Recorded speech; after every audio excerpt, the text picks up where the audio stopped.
Comme im cabaret, au cabaret, to cabaret. Hello and welcome to Off the Shelf Reviews. I'm inconsiderate. I'm self-centered. And what's the third adjective? And I'm Gary, and today we're going to review and discuss Cabaret, which released in 1972, based on the musical playbook by Joe Masteroff, based on the play by John Van Druten, based on stories by Christopher Isherwood, and a screenplay by J. Preston Allen, and directed by Bob Fosse. Ian, why don't you give us the synopsis? Well, the story follows Michael York's character Brian Roberts, who has just made his way to Berlin 1931. He's hoping to study over there and is looking to make some money to pay for his rent in an apartment that he shares with Sally Bowles, played by Liza Minnelli. Sally is a singer in a local cabaret club, the Kit Kat Club, and has taken Brian under her wing to show him the nightlife. And as Brian starts to see the world from a different angle, is he falling in love or is he slightly going mad?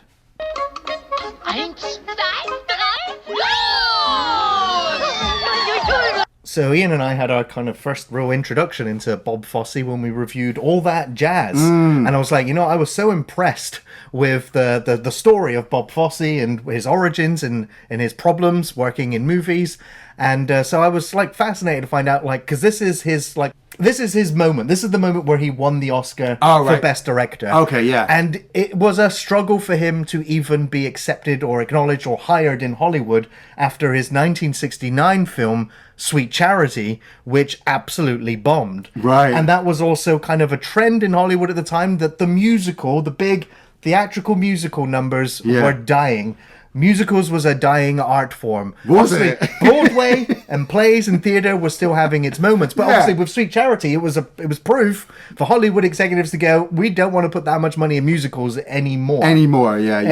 But Bob Fosse got wind that they were going to make a cabaret adaptation from the musical stage play into a movie, and he wanted that job. Yeah. He wanted to direct it. He wanted to choreograph it. He even wanted to play the MC, the Master of Ceremonies. Nice, yes. Which, of course, the studio and the executives, there was a lot of fallout between Fosse and the producers. Of course there was. Because the producers were like, no, we're going to hire the guy that played him in the stage adaptation. And Fosse's like, no, don't hire him. Hire me. I'll do that part. And they're like, no, you direct and choreograph. He's got the part. And, of course, there was tensions on set. Yes. There was disputes and arguments and cold shoulders. But apparently it all kind of worked out in the end. And then this film went on to win 8 Oscars. 8 Oscars. It still holds the record to this day for winning the most Oscars without winning Best Picture. He won Best Director. Liza Minnelli won Best Actress. Yeah. But the film of the year, I guess, was The Godfather, which did win Best Picture. Yeah. Which I'm like, yeah, okay, it's kind of fine. But, I'm not a fan of The Godfather, really. Yeah, but you weren't a big fan of All That Jazz stealing the Oscar from Alien either. No, it's not when it comes to set design. So Bob Fosse keeps getting in there, doesn't he? Right. So for me, this was, another introduction. This is a film I've always heard about. This film is iconic from the poster, the Cabaret, Liza Minnelli, kind of like in that kind of burlesque pose almost. Yes, yeah. Just like, nah. Like, not for me. Yeah. Like, I am not. I do appreciate musicals, I also appreciate movies that have musical numbers in them, but it's very rare I'll go out of my way to watch a musical. Yeah. And this film has always been advertised to me as well as it's made for those of you that don't like musicals. It is a drama Yes. that has musical numbers in it. And what I first gathered, like, soon watching the film, you'll soon realize that all of the musical numbers happen at the Kit Kat Club as the cabaret, as a performance on stage with an audience member in there. We're watching these characters do their job. Yeah. And then the drama unfolds around the club and their lives just outside of it. So I was like, that's really good. There is literally only one song and dance or song number that takes place outside of the cabaret, and it's a moment we'll get to much later. But I was like, okay, so it won me over in that regard. But also, because the choreography is so damn good, because the lyrics and the performances are so damn good, and the music is contextualized as well with the characters and the events going on around it. Even if you're not a fan of musicals, I think Bob Fosse knew that. He knew that musicals were a dying breed in Hollywood. Yes. He wanted to make a drama. He even wanted to remove... I mean, he trimmed the fat of the stage adaptation and went, we don't need those songs. They don't need those songs. They don't make any impact or difference to the story or these characters. Yeah, yeah. So he knew that not everyone was interested in musicals, and so he shaped a drama that had musical numbers in it. Yeah. And I think this film is a culmination of all of these fantastic artists that just made this final product, which I don't think is talked about as much today. There's still Broadway adaptations and reinventions of Cabaret, yeah, but it doesn't feel like it's ever, in the limelight anymore. Well, I don't think it's in the limelight, but I think for those people who work, behind the scenes, on the stage, dealing with musicals, if you don't know about Cabaret, you're not even involved in those circles. Yeah, for sure. Like, you either know Cabaret and know everything about it and can sing the songs off the top of your head and like all the different adaptations, or you don't. And if you don't, then get off stage, exit stage left, all that kind of stuff. I'm a Cabaret newbie, so this is my first viewing. Yeah, like Gary, when I was growing up, I was not into musicals. Everybody was into Grease, and I hated it until I got into Grease 2, and then people hated me for that. So I was really confused. Rocky Horror I wasn't big into. West Side Story, Little Shop of Horrors. It would further go into early 2000s with like the remake South Park. Yeah, South Park was a great musical. But I was like the remake of Chicago, sure, I think it was, and the remake of or Moulin Rouge, when that came out, like it was this big thing. It's funny that you say that. Like everyone keeps saying like, oh, musicals are a dying art. They keep saying that. And then somebody brings something out. Back to the Future's just become a musical. Repo, the musical opera. There's just all these different... Evil Dead had a friggin' musical. That's how far we've come. But it didn't have a theatrical musical. No, that is true. But like you said, we did Bob Fosse's All That Jazz, and we were just blown away by how fantastical this story was that he was telling us, but how grounded in reality it was from his perspective. And so walking into this one, I was already kind of involved with that. I'm like, right, just see it as if you're seeing it from Bob Fosse's eyes. Right. Well, it's funny you say that, because this is also from the stories of Christopher Isherwood, who, I mean, this is all based on real life. Real characters, it's all real life, real events. Of course, they're exaggerated and changed here and there. So the guy, Christopher Isherwood, he had some criticisms about the film when it released, because he was like, the film doesn't show how poverty-stricken Berlin was in the 1930s. Yeah. People were dying of starvation on the streets. Yeah. It was that bad. Yeah. But he was like, well, the film kind of glossed over a lot of that. So that was one of his complaints. Also, he was very upset with the portrayal of Brian in the film, where the film tries to hide his homosexuality. The film was obviously trimmed and cut in sections, released in different parts of the world, but the fully restored version, there's no kind of hiding it in the final product. Yeah, but I don't know if it's just me, but I mean, I like Michael York. I kind of grew up with Michael York. I watched him in Logan's Run. I liked him as the head of the Secret Service Department in Austin Powers. But there's always been some kind of look. I've looked at Michael York thinking, is he? Is it because he's a good-looking guy? He is, yeah. The hair as well, and the film, like Gary says, it doesn't, kind of signpost it out that this man might be gay, but it does kind of little bits of dialogue where Brian's character has had sex with 3 people, but it just didn't go down too well, and so that makes Sally kind of step in to say like, oh, well, maybe, we need to practice something. But you kind of feel like maybe Sally's maybe a little bit too experienced.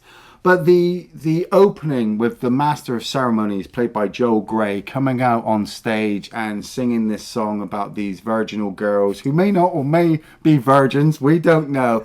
It really does just ease you into how kind of funky, I want to say, that the film is going to be, with how he's kind of just open about what he's saying, and you don't feel embarrassed with some of the things he's talking about.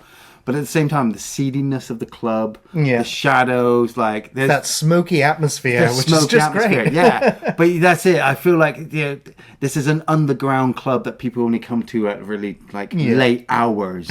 You only know about this club through hushed whispers in the toilets and things like that. And then you're following at the same time Michael York's character Brian turning up in Berlin, 1931, and he's looking for a place to live. He goes to the apartment and the door is opened by Sally Bowles, played by Liza Minnelli. I see you've acquired a lot of worldly wisdom. Oh, not wisdom, darling. Instincts. I have ancient instincts. Man, I never had a thing for Liza Minnelli before. Maybe I was just too young, but this black hair, you know, the way she looks. She looks so glamorous. She does. The constant makeup on her eyes and the little beauty spot. I was like, oh my God. Yeah. Yeah. I mean, she's the daughter of Judy Garland. Yes. Yeah, and she just has inherited her mother's like talent and ability to sing and dance and act and be a complete natural. Yeah. Now, she was obviously she auditioned for the stage play, but she didn't get the role.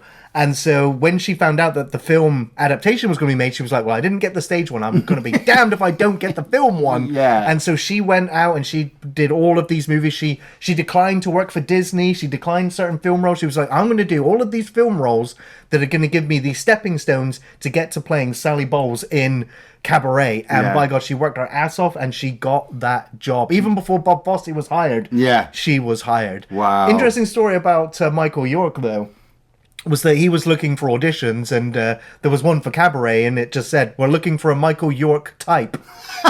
So he went to his agent, and he was just like, do you think I might qualify as a Michael York type? He went straight into the audition, got the job straight away. It was just like, we've actually got the guy we wanted. That's amazing. But there was some reluctance between Liza Minnelli and Michael York at first. They weren't, especially Eliza, she wasn't very impressed with the script.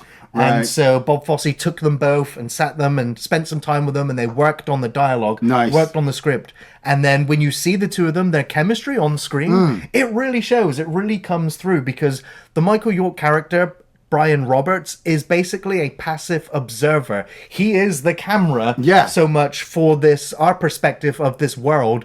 We are the visitor. We're the stranger in a strange place, seeing all of these strange things, especially for the 1930s. And, Berlin, at this location as well, is becoming known for this sort of sexual liberation, this freedom. Like, nobody was going to judge your perverseness or anything like that. It was kind of a shared...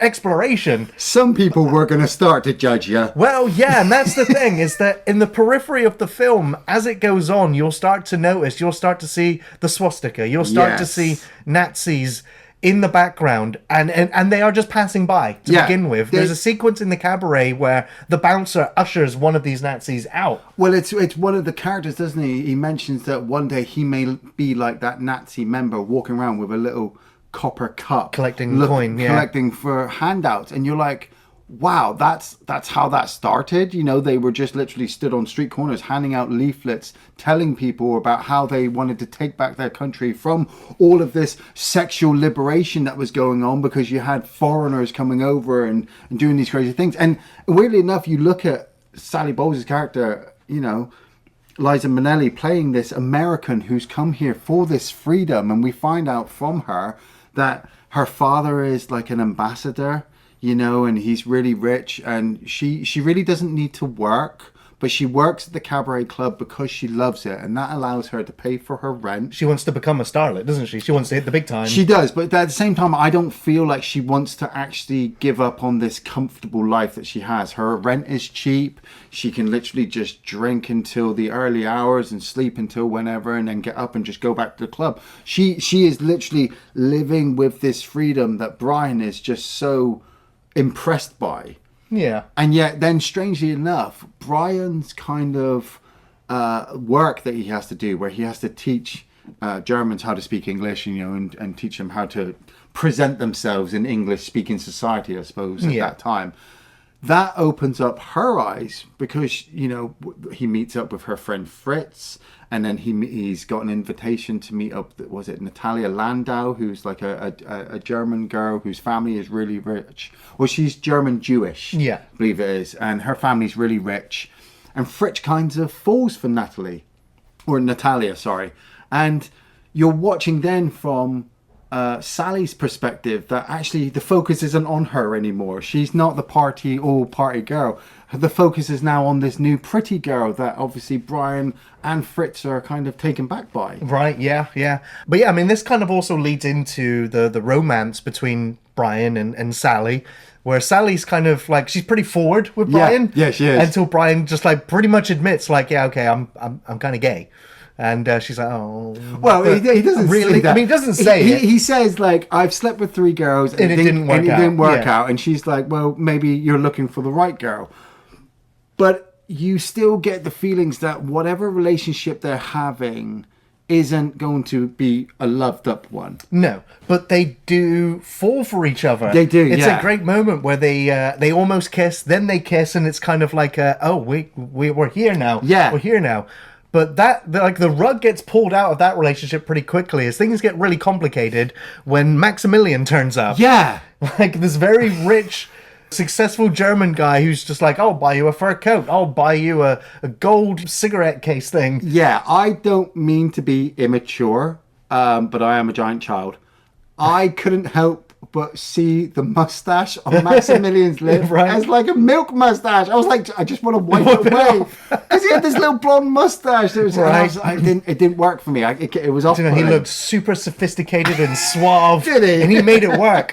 I was smitten. You look into his eyes, you're like, God damn. Well, that's it. I mean, Sally and Brian had been building up what you were hoping was going to be a relationship. And then the moment they did get to each other, and they were kind of working the relationship together, that all of a sudden Maximilian comes along, he swoops them both off their feet. He does. He sweeps Sally off her feet, and he's just like, yep, I'll throw you all this money and stuff. He turns up at their apartment, doesn't he? Like early morning. Champagne and stuff. Champagne, like, let's go away to my country home for the weekend. And so they do. They go away for like this massive drink-filled party weekend that, as crazy as it sounds, I knew it was going to end badly.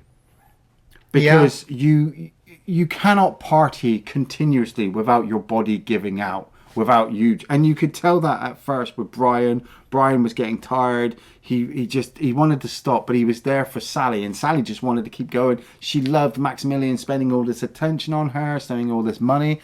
Then they find out that Maximilian is married. All right. And he's like, yeah, I've got an arrangement with my wife. It's all good. Yeah, it's all good. So don't worry. I kept thinking, geez, what's the wife up to? Like, this is what you're up to. And then you have that moment where, like, Brian got so drunk, he passes out. And you can see that Sally was kind of reluctant to go off with Maximilian, but she didn't want to stay either.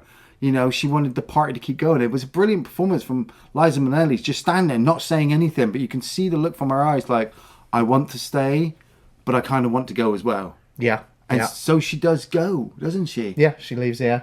And the next morning, they're driving away from the manor house, but you could tell that the way that Liza Minnelli, Sally, was acting around Brian, that she was kind of guilty. Yeah. Something happened and she was uncomfortable with it. Yeah. Now, while this drama's unfolding, we still get to continue seeing life in the cabaret. Yes. As we have many a wonderful song and dance numbers. One of my favourites is the Two Ladies song. Oh, I love that song. And I thought it was, again, because whatever's going on in the cabaret is also reflecting what's going on outside of it. Yes. Because after that, we also have that really wonderful, intimate moment between Sally, Brian, and Max, where they're sort of in his giant sort of mansion area. Yes. They're drinking and they're dancing, and the three of them are all kind of they huddled together. Yeah, they were getting ready for some. They were indeed. They were. I was waiting for the three-way kiss that never happened on I was screen. as well. I was like, no way. And especially because it had just come off the back of the Two Ladies song, and so yes. and then we've got this three-way relationship going on here as well. But going back even earlier in the film, when we were talking about that bouncer that kind of ushered that Nazi out, because there's another song happening in the cabaret later on that's got some wonderful editing to the music and to the beat down that's happening outside, where the Nazi party are now killing this bouncer. Yeah. And again, so it's, and the film is also kind of highlighting how oblivious or ignorant or unaware or how carefree these characters are, that they cannot see the encroaching darkness that is the Nazi party that is slowly consuming and taking over Germany at this time. And they continue to have these parties and put on these shows, and they don't really care. And there's a lot of passing comments, like Maximilian's just like, we don't have to worry about the Nazi party. Yeah. They're nothing to worry about. They're trivial. If anything, they're helping us deal with the communist problem right now, so they're doing us a favor. And afterwards, we're Germany. We can control the Nazis. Nothing to worry about. Yeah, I was like, Yeah. We see these horrible still images, don't we, of like this body in the ground with this blood trail and all these people just almost in frozen motion, just staring. And it's kind of like Europe's response to the Nazi Party when it does rise to power, just kind of like, Yeah. that's nothing. But it was like you have this moment, don't you, where it's Maximilian and Brian, they've gone to this little place to have some food because Sally is passed out. And Maximilian makes the joke of, I like these little quiet moments when she's asleep. And you kind of just have this conversation going on between Brian and Maximilian, which is just, it's filled with sexual tension. And it will end up with them having sexual relations, but you won't see it. It will be brought up in a conversation. But there's a member of the Nazi Party at this place, and he starts singing. I think it's tomorrow or for Tomorrow's Will Be Mine. Tomorrow's Will Be Mine, Yeah. and it's, like Gary said, it's the only song that is sung not in the club, and he starts to sing it, and then other people start to get up and they start to sing it as well, and you see the look on Brian's face. He'd already tried to like have a fight with some Nazi Party members, didn't he? And No, this happens after this. Oh, that's right. Yeah, he Yeah. gets beaten down after by the Nazi parties. But you can just see the look on Michael York's face of he's afraid that Horror. this is... I mean, I don't know. I think I was more horrified than anyone else, kind of like observing it. Because of hindsight, and we know where it's going. Yeah. Like it starts off seemingly natural. It's only because the camera just goes, there's this boy, he's singing the song. Yeah. He's happy, and it's like, oh, whatever. And then, but as the camera's passing down, and we see the swastika on his arm, and you're like, Yeah. oh no. Yeah. And then, just like the Nazi Party, it spreads throughout the crowd.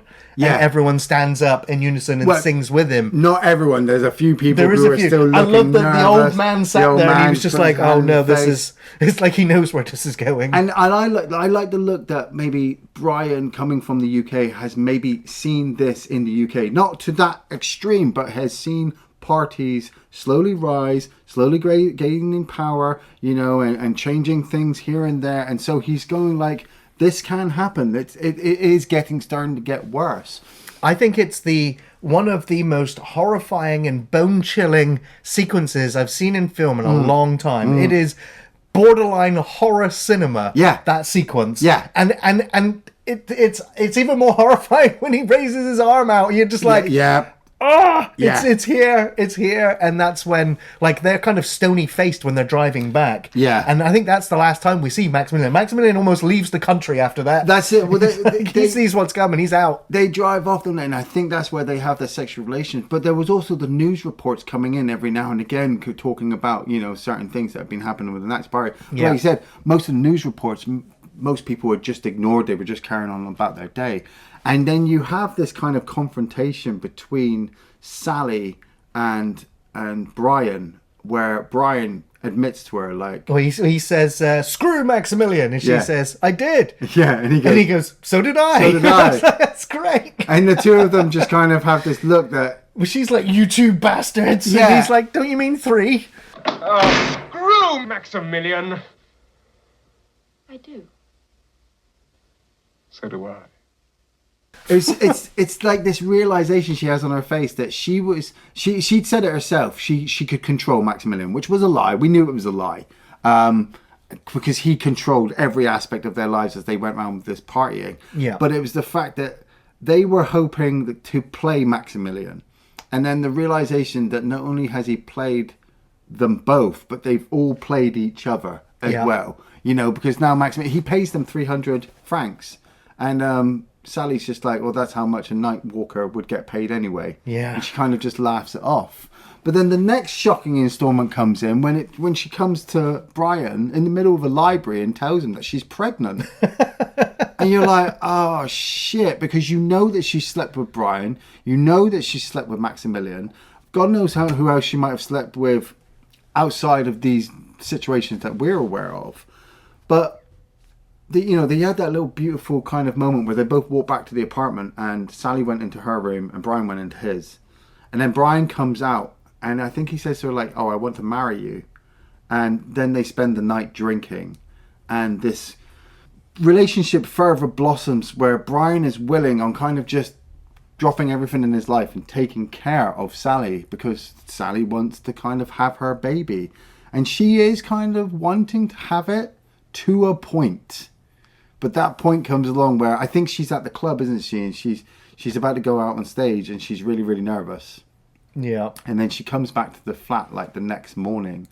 And you can tell that she's kind of in pain a little bit, but she's talking about how she'd been out all night and she's been drinking and she's really sorry she didn't get back, blah, blah, blah. And then she happens to tell Brian that she had an abortion. Yeah.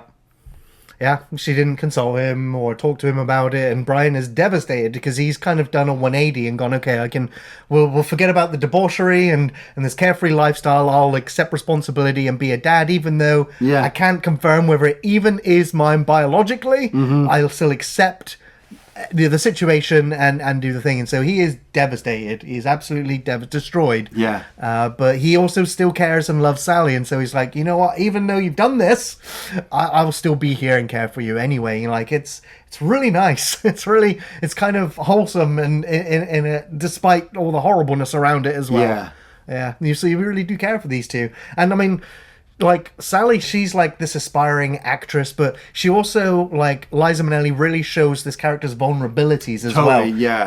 And so you feel the humanity in her, despite everything else as well. And despite her carefree lifestyle and her choices that she's made, you still care for her and you still want to see these two kind of work things out. Yeah. But the horror show that's building up and around them outside is going to have an effect soon. And we see this effect start to occur on the guy Fritz that he was giving he was tutoring. Yes. Because he has. I mean, we already had the scene with Liza and her, and she's just like, well, he kind of like had this sex thing with me, and I wasn't quite aware, I wasn't quite prepared for it, and I think I kind of liked it, but I kind of need to drop him because he's not Jewish, and I don't know, with the world the way that it is right now. Yeah. And so they kind of have this breakup. There's this wonderful sequence where he's holding on to her car, and he's like, I just can't let you go. I don't even know what I'm doing, holding on to a moving Ford. Yeah. But he's like, and then he goes back and sees Brian, and he's like, Brian, look, I'm actually Jewish, but I'm pretending not to be because I'm in Germany, and it's kind of a bad thing, but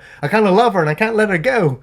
And so he eventually decides, to hell with it, I'm Jewish, I'm going to go back and tell her I'm Jewish. Yeah. And we have that horrible sequence where the Nazis kill her dog, leave the dog at the front of her house. Yeah. But the two of them do go off and eventually get married, and Brian and Sally are sat there watching it, but they're kind of stone-faced. They're kind of like, you better get out of the country. You better get out. Well, I mean, it's obviously, you know, implied that obviously all this stuff is going to happen, but at the same time, we're so focused on making sure that these relationships, you know, we hope positivity will happen at the end, but ultimately we watch Brian make his way to the train, doesn't he? Yeah. And he's starting to get on the train to leave Berlin on his own, and you know, Sally is just going to stay at the club, and she's looking him right in the face, telling him that she's going to be absolutely fine. Everything's going to be everything's going to be taken care of. But you can also see that there's like a sparkle in Liza Minnelli's eye that she's worried. And maybe she's not worried because she knows exactly what's going on. Maybe she's just worried about how she's going to eat the next day, or how she's going to pay her rent, or how she's going to feel. Because I mean, having an abortion in 1930s fucking Berlin couldn't have been, you know, surgically amazing. Well, yeah. You know, but it's that last number. Yeah. You know, I'd been loving her songs all the way through the movie. Like, from the first opening that she'd had on that chair, to that one where she'd sung to the absolutely empty audience. Yeah. To now this one where she's singing about how life's a complete cabaret. Yeah. You know, and how, you know, people die around you all the time, but as long as they're happy, you know, and they do the happiest well. corpse I ever did see. That's it. But the film does end like so dark, where we see the Master of Ceremonies say his goodbye, and he shoots off. But the reflective glass that we'd seen at the beginning, we're now seeing again, and as it starts to pan over, as it did at the beginning, we just start to see a few more swastikas in the crowd than we'd like to see. Yeah, the audience has changed, and they are not applauding. They are stone-faced, silent, and it's just that reflection. It says it all. It says it all. And I think its final words were, goodbye, I'll see you soon. And it's like, well, it's kind of double-edged, because you're going to be in a concentration camp pretty damn soon. Yeah. Because all of these establishments are going to be torn down, you know, and change is swiftly coming, and it's bleak, it's horrible, it's depressing as hell to end on that note. Yeah. It's Dark as fuck, man. It's really dark. Yeah. This Halloween, I'm watching Cabaret. Right? Jeez, Ian, what were your favourite scenes? Oh, man, like I said, I loved Sally's first dance number. I thought Bloody Liza Minnelli, iconic. yeah, Yeah. with the chair, with the hat, the little beauty spot. I loved all of the female dancers as well when they were balancing on the chair and they were banging on it like drums. Like I said, I love that song that she sung. I think it was after her and Brian had reconciled over the baby, and she was singing to an empty audience. You know, at first you don't realize it's an empty audience, but she's just singing and wailing and giving it the big one. And then the camera pans back and you realize most of the club is empty, but she is still singing as if it is absolutely jam packed, like she always has done. I fucking love that bit where Michael York goes into the club to go toilet. And then the lady or man dressed up as a lady came in and stood next to him and went for a pee. I was crying. It's a little look that he does. You're like, oh. Yeah. And then as he's leaving, he just turns around and looks back and he's like, oh, okay. Yeah. It's kind of like him kind of lowering his guard now. He's like, okay, I'm with my people kind of thing. My people, You yeah. know? But yeah, there's that like other scene later, isn't there, where he walks into the club and he sees Liza kind of being groped or felt up or This guy, by this yeah. other guy, and he's like, well, just tell him that I'm your boyfriend is like a Chicago gangster. Gangster, yeah. And she's like, well, I did one better. I told him I had a touch of syphilis. It's like, The Money Makes the World Go Round song I thought was absolutely great because as much as we don't want to admit it, money makes the world go round, and everything that they sing in that song is so absolutely honest. The monkey dance that the Master of Ceremonies did with his I'm guessing it was a girl in a costume. You know, I don't think it was a real monkey. But it highlighted as well where we were, because his final line is something like, oh, what do you expect when she looks like a Jew? And you're like, ooh, man, at that point, that was funny, people. Cancel culture that, the 1930s. They were making jokes and now they can't make it. That's why we have what we have. But also the final scene, I just absolutely fallen in love with Liza Minnelli and Michael York all the way through the movie. I just thought they were like yin and yang, you know. One was in his shell and the other one was really promiscuous. And then when they finally did get together, I loved it, but I knew it couldn't last. So when they had their confrontation about Maximilian, the outburst from Michael York, the confrontation with Liza Minnelli, I just thought it was great acting. I thought it was a brilliant scene, especially after everything we'd seen them go through to this point. Brilliant. Yeah. I think my favourite dance number in the film is still the two ladies one. Yeah. Followed by the money, money, money. I love the sound effects of the coins and the noises and the whole dance routine and how they came close to each other and like the lust and greed in their eyes when they're singing the money lyrics. It was like, yeah, they're not just performing and singing it, they are feeling it as they sing it. I was like, it was a really spectacular sequence. Yeah. The first sequence as well with her on the chair, as you mentioned, iconic, beautiful, stunning, wonderful routine, great song. Like some of these songs are real earworms. Like you're going to hear them days afterwards after seeing it. Some really great numbers in the Cabaret. Money makes the world go round, the world go round, the world go round. Money makes us go round the flat we both are sure. That Tomorrow Belongs to Me sequence, it is haunting. It is frightening because we know where it's going, and so it's a sequence that has to be seen to be believed. It's shivers. Yeah. I had a small laugh when Sally introduces herself as an international woman of mystery, because straight away I was just like the Austin Powers reference straight away. Like it's kind of a funny. It wasn't as funny then when it released as it is now. Yeah. Post Austin Powers. So yeah. Screw Maximilian. I did. So do I. I was just like that was great. Loved their delivery, their kind of honest confirmation. So I guess they didn't all sleep together. No. They both slept with Max separately. Yeah. And now they've admitted it. I think she slept with him when Brian was asleep on the couch, and Brian slept with Maximilian when she was asleep in the room. Yeah, definitely. Yeah. So that was a great moment. But there were loads of really good, heartfelt, performances between these two as well, from the marriage conversation, the abortion conversation, the baby conversation, the politics. I loved the sequence when they're under the bridge shouting as the train goes past. Yes. You know, and it's just like their freedom to kind of scream and shout, but still under the muffled chorus of a train passing by. Yeah, some really great moments in the film. Ian, do you recommend Cabaret? I am surprised to say this, but I wholeheartedly recommend Cabaret. I think that this movie is absolutely brilliant. I do believe that, you know, as you age, you look back on certain films and you get it. You didn't get it when you were younger, when you thought you knew everything. You had to wait until you were older when you kind of do know everything or see the patterns then.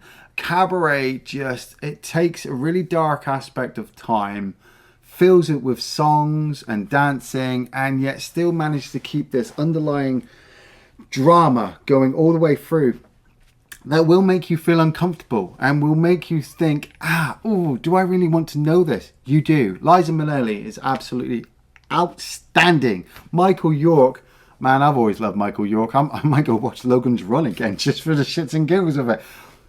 There are moments in this movie that, yes, a normal film watcher will be like, this is boring. But, if you have a family member who just happens to like musicals and maybe they're having a bad day and you just kind of want to make them feel better, sit down and watch Cabaret, because like the Master of Ceremonies says at the end, you'll realize that your life isn't that bad. Yeah, I am wholeheartedly also recommending Cabaret. This is a must-watch. It's essential viewing for cinema fans. Cabaret is timeless, it's provocative, and it's haunting. It's packed with decadence, glamour, and eventual dread. It's a simple, captivating premise with memorable music numbers set in a backdrop of 1930s Berlin that also delves into some really complex social issues. Liza Minnelli is simply iconic as Sally Bowles. She was dazzling, mesmerising, and embodied both joy and vulnerability so well, proving she was worth the Oscar win with a powerful performance backed up with an amazing voice and flawless dance routines. Michael York was equally complex in his portrayal as Brian Roberts, and the chemistry of the two leads was really palpable. Though it's often Joel Grey as the Master of Ceremonies with his mischievous grin that steals many of the scenes. Quality performances. Bob Fosse was a master of his arts, and this film assembled the best of the best to see his vision of Cabaret come to life with electrifying music numbers, stunning dance choreography, intimate personal stories with themes of escapism and denial. This is a high-quality masterpiece, a benchmark for Hollywood musicals, and an absolute must-watch, even if you don't like musicals. As life is a cabaret, and in here, it's beautiful. Thanks for watching Off the Shelf Reviews.